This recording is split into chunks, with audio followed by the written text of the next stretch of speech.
ang masaya. Kaya syempre, my heartfelt congratulations to our TPH family for existing 102 years. Sabi ko nga, palagi kong sinasabi, ang pinakamahirap yatang patakbuhin na departamento ng gobyerno ay yung health service. But I'm very, very proud of where we are now. Yung sabi nga ni VY, no? We've matured together. Not easy. Maraming trials, maraming challenges, but these challenges are not challenges that cannot be solved. And I'm grateful to all of you that heeded to elevate, level up ang ating service dahil andito naman tayo with one purpose, pangalagaan ng ating mga kababayan. Alam nyo, kahit saan ako umikot, dati ang maraming hiling sa akin ng mga tao, o hanap buhay, trabaho, but that has changed. 70% ng pumupunta sa opisina ngayon, may sakit. True. No? Ang daming may sakit. Correct. Puro ang gamot, GL, pa-CT scan, pa-ultra. 70% of the people that come, even when I go to the barangay, sa mga sityos, puro yun ang hiling. No? Kaya kayo, who are banat na banat sa trabaho, alagaan din nyo ang inyong mga kalusugan. Ha? At as our society, as our community really clamors for better health services, I think maayos na tayo sa TPH. I'm happy for this 102 years. Ha? May mga talagang reklamador hindi mo matanggal yun. But I know that you've come to accept, no, that we're here to serve our people. Kanina sinabi nga ni Vic, di ba?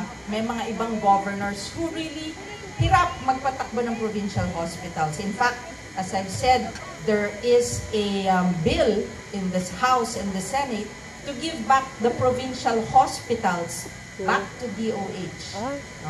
But I spoke to them and they know, wag pakikialaman ng Tarlac.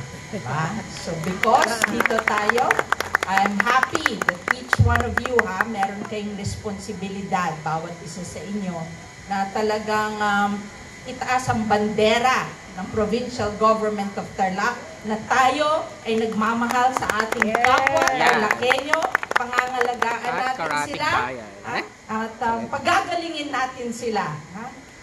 Ito naman ay talagang we stand by yung binilin sa amin ng aming ama, no? Ni Tatang Aping, ni Lowowo, na talagang pangalagaan ng kalusugan ng tao.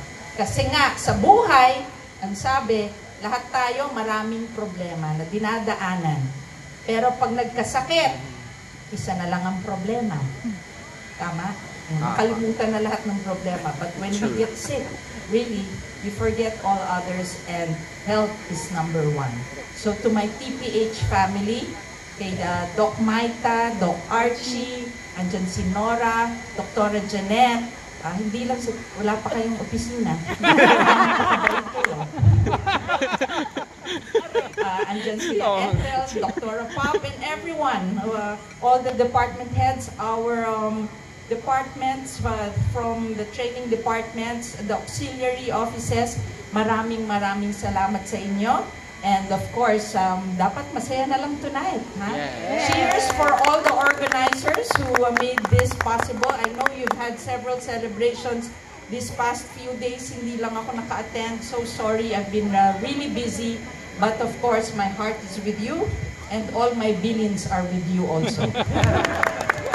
Andito po mga kasama namin na iba, na kasama kong umiikot at nagiging abala this past few days. Andito si Councilor Winwin Manalang, si Dr. Jay La Peña, PJ Basangan, si Councilor Joji David. Palagpakan nyo naman sila. Kumain na ba kayo?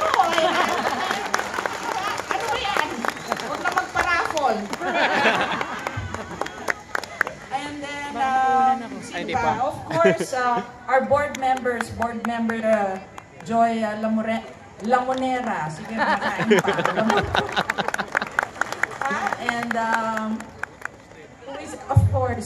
Justin Rodriguez, si Ate Emmy Ladera. Tinatandaan niyo ba yung binabanggit kong mga pangalan? Yes! Ann Belmonte. Yes!